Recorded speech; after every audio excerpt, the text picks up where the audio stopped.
नमस्कार, मैं अरविंद वाजपेयी। आज केंद्र सरकार का यूनियन बजट आया है और उस बजट पर बहुत सारे उद्यमियों की अपनी अलग अलग राय है। तो उद्यमियों का कहना है कि ये बजट फ्यूचरिस्टिक बजट है, ये यूथ ओरिएंटेड बजट है और ये आने वाले समय में इस बजट से ग्रोथ सर्टन है, ग्रोथ होगी। मेरा नाम कृष्ण शर्मा है।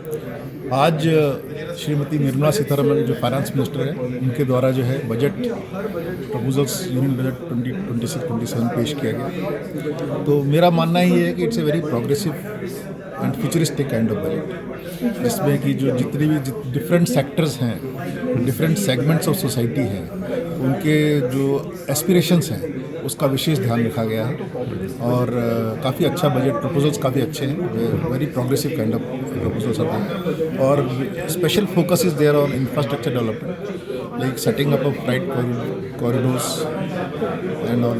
तो these then even waterways also are being set up. तो these are very very progressive kind of steps. और मेरा मानना ये भी है कि ये जो है it is going to lay a very strong foundation for विकसित भारत बाय 2047। सर, जैसे बजट आया तो ये देखा गया कि सेंसेक्स नीचे जा रहा है और बहुत ज़्यादा गिरा वो, तो वो क्या कारण है कि सेंसेक्स ऐसे? देखिए, सेंसेक्स का जो मूवमेंट होता है वो depends on a variety of factors. It's not just budget alone, there could be other geopolitical factors also because of which may be the movement in Sensex is there. और fact of the matter is जो budget proposals हैं उसको अभी मतलब detailed budget proposal तो जो है जब तक पूरा देख नहीं लेते तब तक कहना, उस पर कमेंट करना भी बहुत मुश्किल है। अच्छा, ये रक्षा के लिए और एक दो बहुत इंपॉर्टेंट चीज़ें थी रेलवे के लिए, वो कहीं पे बहुत ज़्यादा जिक्र नहीं किया गया। नहीं, एक्चुअल में रेलवे के लिए तो उन्होंने कुछ किया है, मतलब डिटेल में तो नहीं है, लेकिन जो जैसे फ्राइट कॉरिडोर हाँ, ये जी प्रोविजन किया ही है। हाँ, ठीक है, डिफेंस पे उन्होंने जो है बात नहीं की, क्योंकि डिफेंस एक बहुत बड़ा सेक्टर है और उस पे तो मे भी डिटेल प्रपोजल्स में वो ऑलरेडी होगा। अच्छा, ठीक है, thank you sir. Thank you. Colonel Shailesh Pathak है और मैं हिमाचल का एक छोटा इंडस्ट्रियलिस्ट हूँ। बजट के बारे में जब आप पूछ रहे हैं तो मैं इसको इंडस्ट्री, कॉमन पब्लिक उस तरीके से नहीं बांटना चाह रहा। ये देश का बजट है और लॉन्ग टर्म पर्सपेक्टिव से देखा जा रहा है। 20 साल 30 साल जितनी भी स्कीम्स के बारे में बात हो रही है वो इमीडिएट गेन के लिए नहीं है। इसमें कोई भी उन्होंने ऐसी छूट नहीं दी जिससे हम आज खुश हो जाएं। लोग कहते हैं कि उसकी टैक्स कम हो गया, ये चीज़ हो गई, उसका नहीं है। हमारे इसमें फार्मा के ऊपर बहुत बड़ा उन्होंने एलोकेशन किया है जिसका असर हमें 20 से 30 साल के बाद देखना पड़ेगा। जो high speed rail freight corridor 7 उन्होंने डिज़ाइन किए हैं, जिस दिन वो एक्टिवेट हो जाएंगे हमारा एयर ट्रैवल से इम्पैक्ट कम हो जाएगा। और इसके अलावा जितना जो ये है सेमीकंडक्टर्स का ऊपर दोबारा से उन्होंने और बहुत सारा बजट एलोकेट किया है। सो ये सब लॉन्ग टर्म है, हमारी इस आत्मनिर्भर भारत बनने में हमें बहुत मदद मिलेगी जब ये सारी स्कीम्स लागू हो पाएंगी तब। ये डिफेंस सेक्टर की बात करते हैं अगर हम, क्योंकि वो सबसे इम्पोर्टेंट सेक्टर है, तो उसके लिए जो है इसमें बजट में कुछ भी नहीं है। मुझे लगता है वो स्पीच का हिस्सा नहीं हुआ। रेलवे और डिफेंस को ज़्यादा टच नहीं किया, वो स्पीच का हिस्सा नहीं है। कल जब अखबार में या डिटेल हमें वो मिलेगी तो ज़रूर कुछ होगा। ये दोनों सेक्टर बहुत इंपॉर्टेंट होते हैं, उसमें बहुत कुछ होगा। और यूथ के लिए कैसा बजट है ये? यूथ लड़कियों के लिए बहुत अच्छा है। उन्होंने स्टेम्स के ऊपर गर्ल्स के लिए बात किया है, AI के ऊपर बात हो रही है, स्किल डेवलपमेंट के लिए बात हो रही है। यूथ को अपने आप को अपग्रेड करना पड़ेगा तो वो इसका फ़ायदा उठा सकते हैं, लेकिन सिर्फ उनकी पॉकेट में कुछ पैसे आ जाए, इंटरनेट स्लो हो जाए, सस्ता हो जाए, वो सब नहीं है। पर लॉन्ग टर्म में जिस चीज़ पर भी असर पड़ता है वो यूथ पर ही असर पड़ता है। Thank you sir, thank you sir. आज का जो बजट आया वो कैसा आपको लगा? I am doctor SPS Grewal from Grewal institute and I am doctor.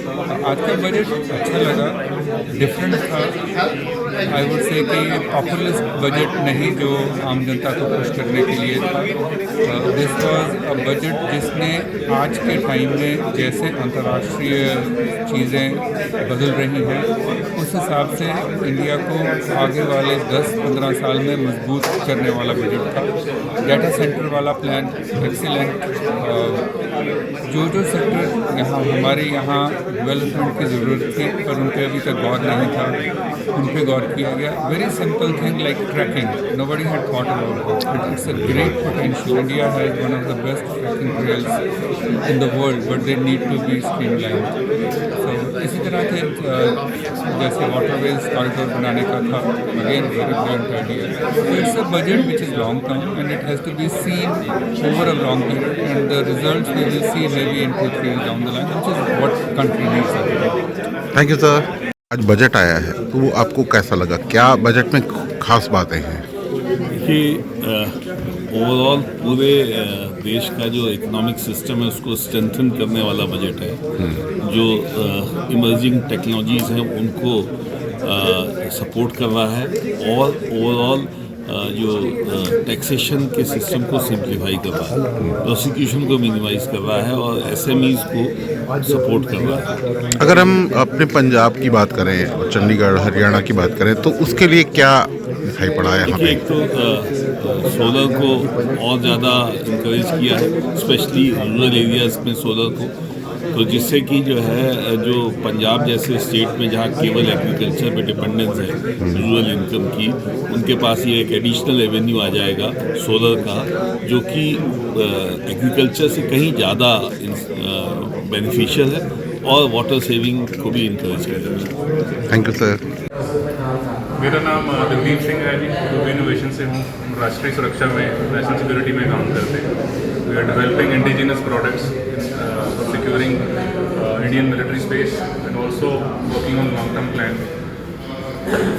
Students को प्रिपेयर करने के लिए स्पेस में skill development courses in emerging technologies, AI में, क्वांटम में, साइबर सिक्योरिटी में एंड ड्रोन वॉरफेयर. सर, जो बजट आया है तो उसमें आपको क्या लग रहा है? बजट कैसा है? बजट भी लॉन्ग टर्म विजन अच्छा लग रहा है. Very ambitious budget.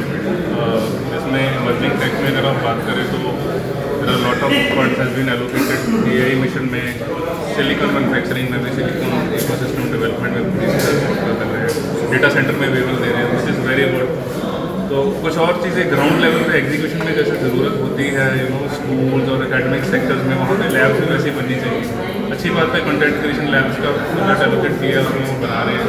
जैसे हमारी मॉडर्न फिजिक्स की लैब, क्वांटम की लैब होनी चाहिए, साइबर सिक्योरिटी लैब होनी चाहिए, AI, रोबोटिक्स, STEM, वो सारी चीज़ें ग्राउंड लेवल पे आनी चाहिए, सो दैट हम अगले दहाके में साइंटिस्ट प्रोड्यूस करें इंडिया से, अपना डिफेंस में, कंट्री की सुरक्षा में, लोगों की सुरक्षा में काम करें. IT सेक्टर के लिए कैसा बजट है ये? IT सेक्टर के लिए बढ़िया बजट है. बहुत सारी चीज़ें थी इसको. IT सर्विस सेक्टर के लिए जैसे डेटा सेंटर का मैंने बोला, टैक्स हेवन बना दिया है जी, तो which will attract lot of investment in data centre business. Silicon manufacturing में भी इकोसिस्टम डेवलपमेंट की बात कर रहे हैं, उसमें भी काफ़ी अच्छा होगा. टेक्सटाइल पार्क्स की जैसे बात करी है इन्होंने, तो वो कैसा है? वो टेक्सटाइल इंडस्ट्री को कितना बूस्ट करेगा? Textile, I am not from that industry, I can't comment. तो इसके अलावा जो डिफेंस सेक्टर की बात करें, डिफेंस सेक्टर में इन्होंने इस बार कुछ अभी नहीं दिया है. डिफेंस के बारे में कुछ बोला नहीं गया. जो टेक्नोलॉजीज़ की बात की गई है उसको डिफेंस में यूज़ करें तो उसको डिफेंस का हो सकता है फायदा. स्पेसिफिकली डिफेंस में modernisation of critical sector technology level पे इसकी बात नहीं की गई, या वॉरफेयर में स्टार्टअप्स और इसमें इकोसिस्टम डेवलपमेंट की कुछ ऐसे स्पेशल बजट एलोकेट करने, वो बात नहीं की. आपके राज्य की खबरें, आपके शहर की खबरें सबसे पहले जानने के लिए देखते रहें अमर उजाला. चैनल को सब्सक्राइब जरूर कर लें और पाएं हर अपडेट.